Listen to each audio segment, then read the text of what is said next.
Is the issue there in Maine at all similar to the one that we're dealing with here regarding Bears Ears?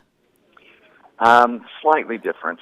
The same problem that if you use the Antiquities Act, you cannot get public input, otherwise it triggers a neat process. So it's always got to be a gotcha moment. In Bangor, Maine, though, you have somebody who made a lot of money and is buying up private land and wants to donate it to become a monument or a park. The problem, obviously, with that is the Park Service would have to run it. They still have a $12 billion backlog, and it costs money for everybody, whether it's donated or not. It's not free. So it's much more complicated up there in Maine. How do you find yourself, Congressman, becoming kind of the protector of states' environments? I mean, how do you kind of find yourself going around and doing Maine, Utah, and saying, no, the federal government cannot, come after these public lands? I wish it were a given that that's the way everyone should act, but I guess as chairman of the Resource Committee, that's my responsibility, and right now I'm happy to take it on. Let's face it, the process we have excludes people from having any kind of input, and that's wrong. It reeks for reform.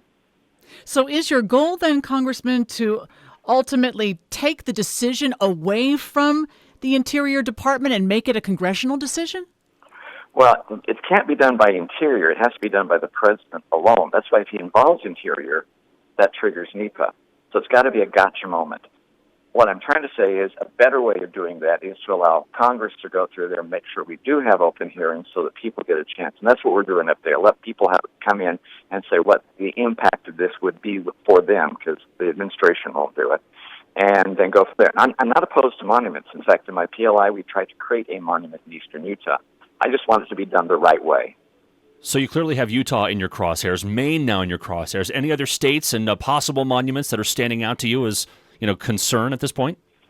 Who knows? That's the problem. No one knows where they are, what they may be. Like I say, if the president uses antiquities, it's got to be a surprise. It's got to be the gotcha moment. Otherwise, he can't do it. So I'm sorry. The nice part, though, is whatever the president does is not irreversible.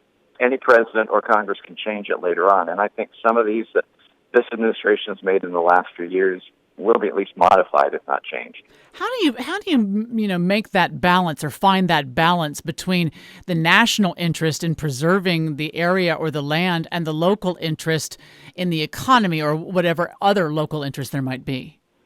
It's hard, but that is the crux of the issue, and that's why states and people who live in the area should have a greater impact and input than they have right now. That's the problem. We are still debating over issues of grazing and roads and how Grand Staircase Escalante will be managed. And it's, 20 years later.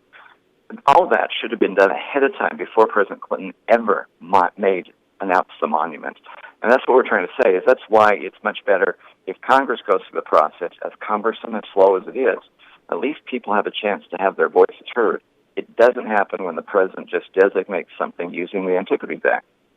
We'll follow those hearings. We appreciate your time, Congressman. Good to be with you. The KSL In Depth with Congressman Rob Bishop at 15:45 past the hour. KSL News.